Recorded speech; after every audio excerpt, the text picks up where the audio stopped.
Welcome to Networking RX, a podcast devoted to helping business professionals like you enhance your networking skills in order to become more proficient giving and receiving quality business referrals and improving the overall quality of your life and the lives of those around you. The Networking RX podcast is a production of AmSpirit Business Connections, an organization whose mission is to empower business success through networking. At one point or another in everyone's life, there lurks a total fraud. And to spot this person, be it a he or she, all you need to do is look in the mirror. In this moment, the person you see is an imposter relative to what everyone else sees. Welcome back for another episode. This is Frank Agin, founder and president of AmSpirit Business Connections. Thanks for tuning in. Today we're going to talk about the imposter syndrome. What is the imposter syndrome and how do we deal with it? I first learned of the imposter syndrome when I was watching a TED Talk by a Harvard professor, Amy Cuddy. Amy has written a book called Presence where she talks about imposter syndrome. Now, Amy Cuddy is, again, a Harvard professor. She is very well regarded in her profession, being a professor. It's Harvard. Need I say more?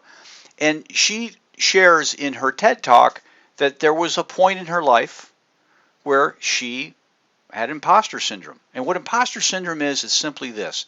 It's where we don't feel like we belong. And she talks about in the book that there is a tremendous amount of people who feel like they don't belong. Even at Harvard, there are people who are there who are kind of looking around saying, oh boy, I wonder when somebody is going to find out that I don't belong. I'm here by a fluke, whatever it might be. And I think if we're honest with ourselves, we can all say at one point in our lives, I don't know that I belong. And I think everybody kind of goes through this from time to time. I can be honest in sharing that when I was starting my career in public accounting, I didn't feel like I belonged. I didn't feel like I was worthy of the position there. I didn't know enough about accounting. I didn't know enough about taxes. I wasn't good enough to read the tax code and really understood what it said. I just felt like other people were smarter than I was. And I think part of it is that when you kind of get into that mindset, you look around and you see other things that confirm those beliefs. So I would hear somebody say something, and if it sounded intelligent, like, wow, that person's intelligent, I'm not on their level. And so you're kind of looking for these things, and that just kind of feeds into the whole notion of imposter syndrome. And I think, if we're honest with ourselves, we have these conversations, whether it might be sports. Geez, I'm on the team. I don't know that I deserve to be on the team. I've got this job. I don't know that I deserve to have this job. People are going to find out that I'm really not as qualified as they think I am. And again, it's just a situation where how you feel about yourself relative to what other people see or think is not the same. You kind of think that you're at a lower level. And this happens to pretty much everybody at one point or another. Now, what does this have to do with professional networking and business relationships? It really has to do a lot with it if you stop and think about it, because much of what people are getting a read on you is the personal presence that you carry. And if you're kind of a mope or you don't have that confidence and that comes through, people aren't going to have that confidence in you. And if they don't have that confidence in you, they're not going to refer you, they're not going to introduce you, or not be as readily to do those sorts of things. So you want to have as much confidence as you possibly can. And so to the extent that the imposter syndrome rears its ugly head, if you will, in your life, you need to be able to deal with it. And so in thinking about the imposter syndrome and talking on it for this episode, I thought back to some of the different articles that I had read. Obviously, I indicated Amy Cuddy's book, Presence, and her TED Talk. That was certainly a foundation for this. But there are other people who have come out with some articles that I dug up and want to reflect on. The first is from Kay Coughlin. Kay she owns a business called Facilitator on Fire, and what she does is she helps companies Well, she helps companies and people in companies communicate, and she's kind of a coach to executive and executive level people and helping them kind of communicate. And in her article, she was talking about the imposter syndrome, and she was talking about working with a client who kind of felt this, that they were an imposter. And as she's working with this client, she kind of had this revelation that, oh my gosh, this medicine I'm dishing out to my client, I need to be taking myself. In other words, I feel like an imposter.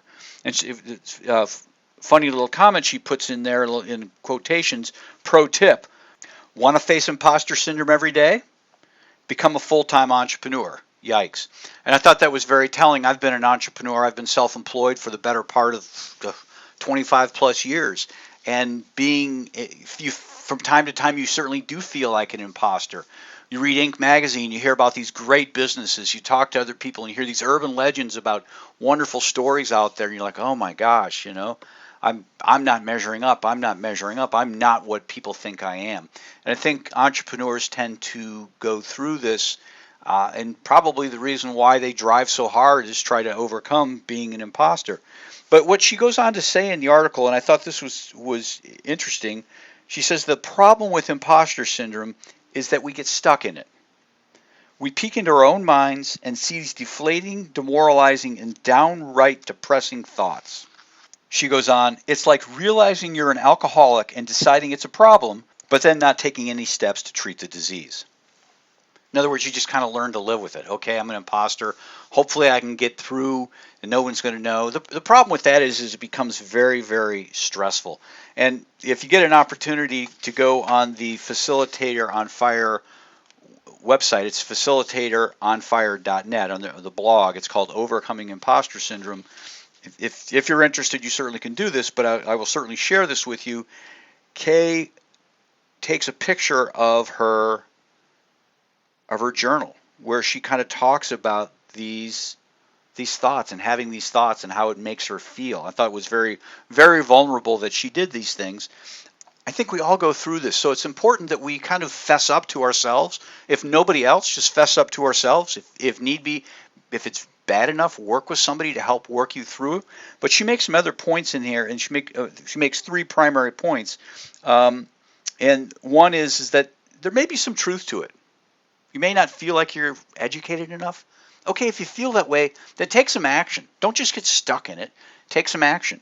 She also says that the fears that we have in our mind with respect to imposter syndrome are largely generic. I am not good enough.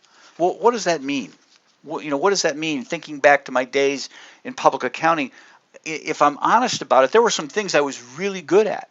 Yeah, there were some people who were really, really brilliant and could read the tax code and could figure out exactly what it would say just on a single reading, and I would be just slaving over it forever, trying to figure out exactly what it meant. And so that wasn't my strength. That was their strength. It doesn't mean I was less of a professional. It just didn't have the same strengths that they did. And the third thing she talks about is that imposter syndrome, the belief often falls into an extreme category. Always and never, meaning I'm never good enough, or I'm always failing on this, or something like that. And it's seldom that. It's seldom the extremes. It's there might be some truth there, and it might be in places here or there. But the point she makes is it doesn't need to be a permanent mindset, and that you need to do some things to get yourself out of it. So that got me thinking about another article that I had read, and this is by someone else I know, John Millen. John is a leadership coach, leadership consultant. He works with executives on their communication styles and how to be the best leader based on how they're communicating with their subordinates and their peers. And so he wrote an article on his blog. And the title of the article is 7 Keys to Overcoming Imposter Syndrome. And you can find this, again, on his blog. You go to johnmillen.com, JOHNMILLEN.com. And he's got a blog there. He posts pretty much every week. But this one is called 7 Keys to Overcoming Imposter Syndrome. And it's an interesting it was an interesting article, and it certainly ties into K's, but I want to share kind of the opening passage in there that John wrote about. He writes, best-selling author Neil Gaiman, I believe that's how you pronounce his name, recounts feeling like an imposter at an invitation-only gathering of renowned artists, scientists, writers, and other luminaries. And Neil writes, I felt like at any moment they would realize that I didn't qualify to be there among these people who had really done things. On my second or third night there, I was standing at the back of the hall while a musical entertainment happened, and I started to talk to a very nice, polite, elderly gentleman about several things, including our shared first name. They both had the first name Neil.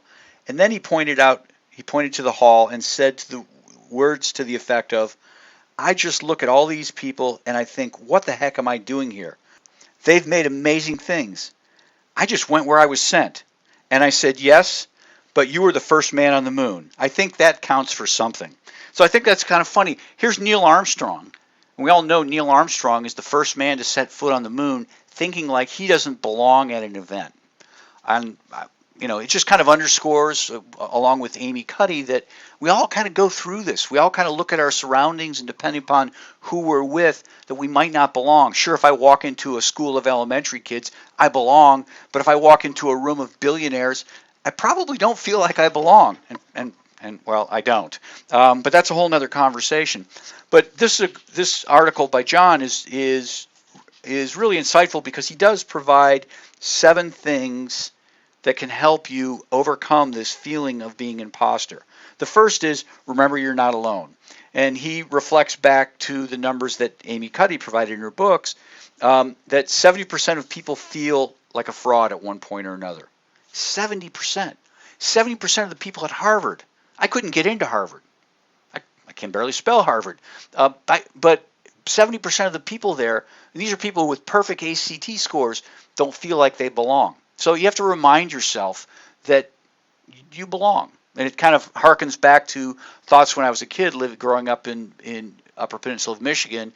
And the wisdom was, if you come across a bear in the woods, that remember that the bear is as frightened of you as you are of them. So as you're out dealing with people, you have to remember 7 out of 10 people feel like they don't belong too. So it's just kind of the first words of advice to trying to overcome this feeling and have some confidence. The second thing is stop comparing yourself. We all have value that we bring. I harken back to my days in public accounting. There were things I was really good at, and there were things that I wasn't so strong on. But I just kept focusing on the things I wasn't so strong on, and I needed to reflect on the things I was really good at, because that's why people looked up to me. And they probably weren't looking at my weaknesses as much as I was, or didn't think that they were weaknesses as much as I was focusing attention on it. So I need to stop comparing myself. We need to stop comparing ourselves and just be who we are and know that we bring value to the table. The third thing, express your fears. We all have people that we can confide in, and just sitting down with them and saying, geez, I don't feel like I belong. And I've had this conversation with people and talking about the imposter syndrome, and people will half joke, yeah, I've got that. I feel like I don't belong. And I won't rat anybody out here because they've told me in confidence. But in those moments, I can say, well, wait a minute here. You do belong. Why would you think that? You need to get over that. This is, here's, you walked on the moon kind of a conversation. You do belong. But to the extent you have those feelings, confide in someone else and share those thoughts and help them talk you through it. Something I probably should have done in my public accounting days. Sat down with somebody and said, you know what, this is my feeling.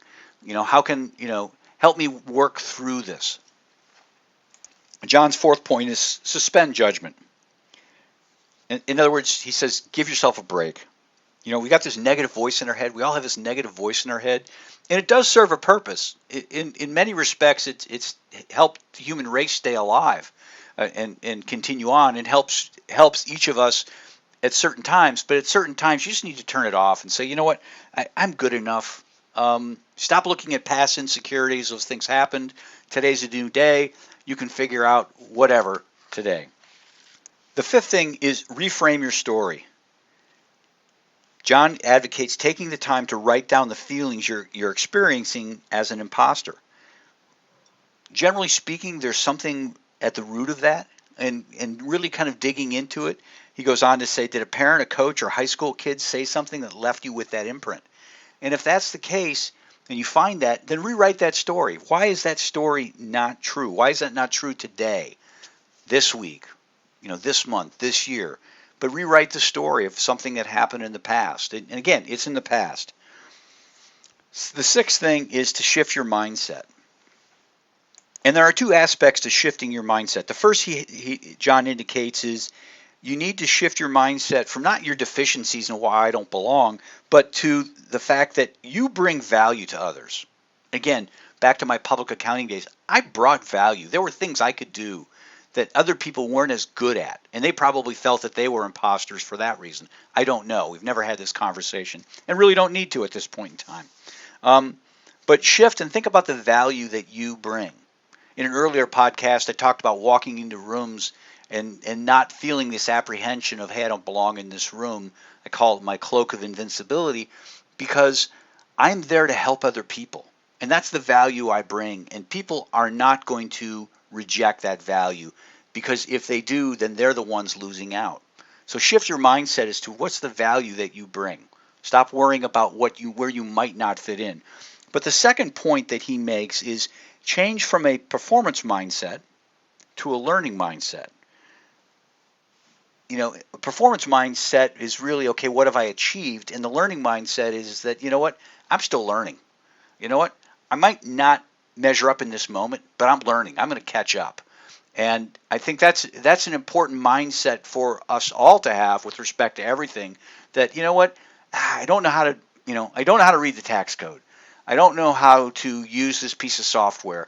I'm not real good at social media, and kind of using that as a definitive, forever judgment on yourself and saying, I'm not great at social media, but I'm going to figure it out. I'm going to take some time and I'm going to figure out, I'm going to get better at it. I may never be as good as certain people. Maybe I will be, but I'm going to continue to learn and get better and better and better at it. The seventh item John has is fake it until you become it. And in there he talks about Amy Cuddy and her TED Talk. And in her TED Talk, she talks about having the imposter syndrome. And she shared it and wasn't going to share it, but then she ultimately did. And in her book, she said she got an outpouring of people saying, hey, that's me, that's me. And she realized that how big it was.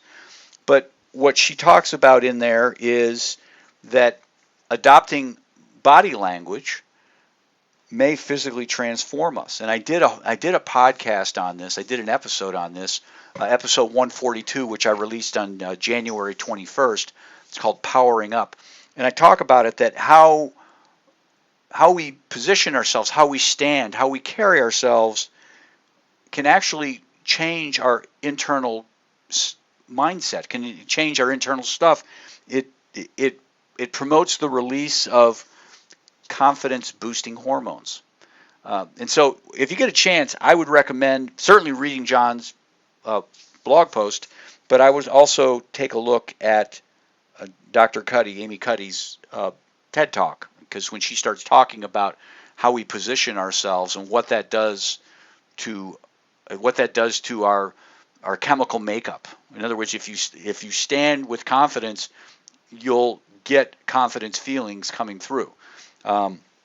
So anyhow, point is that we all have these feelings of inferiority, insecurity, being an imposter. When it happens, know that it's natural. Know that there are things that you can do relative to it. Remember, from a networking perspective, it's important. It's important how we carry ourselves, how people view us. And so we want to come across as not being overconfident, but certainly being sure of ourselves, and not being insecure. Finally, to wrap up, remember AmSpirit Business Connections has a unique franchise opportunity that involves helping small business professionals become more successful through a referral-based networking program. Now I know what you're thinking. You're probably thinking, well, I don't measure up. I could never do that. I'm not good enough. Well, you might be good enough, and even if you're not good enough, you might know somebody who is. But at any rate, our franchise opportunity only involves a couple hours in the morning, a few mornings a week, and it's a great franchise to add on to what you're already doing. So attorneys, accountants, realtors, business coaches, and various types of consultants are franchisees within the AmSpirit Business Connections system. So if you would like more information, get in touch with me. Again, all of our franchisees do something else for a couple hours in the morning, a few mornings a week. Our franchisees operate this program. The rest of the week, they're doing these other things. But if you have interest in this, contact me. My email address is at the end of this program, and it's also in the show notes. Thanks for joining us on the Networking RX podcast. Please put what you've learned into action today and let us know if you have questions, comments, or ideas for future topics. You can email them to us at podcast@amspirit.com. That's AmSpirit.com. Finally, so you never miss an episode, be sure to subscribe to the Networking RX podcast through iTunes, Overcast, or however you receive your podcasts. Now get out and network with someone. The Networking RX podcast is the copyright production of AmSpirit Business Connection. All rights reserved.